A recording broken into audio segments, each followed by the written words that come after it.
তা কবিরাজ মশাই কি বুঝলেন? বড় বৌমার সুস্থ হওয়ার কোনো সুযোগ আছে? সত্যি বলতে মোড়ল মশাই তেমন একটা সুযোগ নেই। শরীরে ফোঁসকাগুলো রক্তের সাথে মিশে গেছে, এগুলো তো কোনো ওষুধে তেমন কাজ করবে না। তাহলে আর কোনো উপায় নাই বলছেন?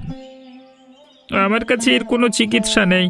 এখন অন্য কোথাও যদি কোনো চিকিৎসার সন্ধান পান তবে মনে হয় না সেখানেও তেমন একটা লাভ হবে।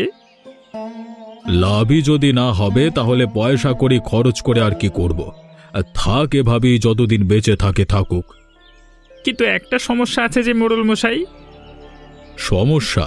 কি সমস্যা বলুন তো? এই রোগ ছোঁয়াচে রোগ, আর আশেপাশে যে হবে তারও হওয়ার সম্ভাবনা থাকবে। বলছেন কি কবিরাজ মশাই? তাহলে তো এই মেয়েকে কিছুতেই বাড়িতে রাখা যাবে না। একে বাড়িতে রেখে নিজেরা মরবো নাকি? সে আপনি যেটা ভালো মনে করেন করুন, আমি আসছি। ঠিক আছে, আপনি আসুন। আরে চন্দন, আগে বাবু। শিগগির বড় বউকে কোথাও পাঠানোর ব্যবস্থা করতো। আগে বাবু।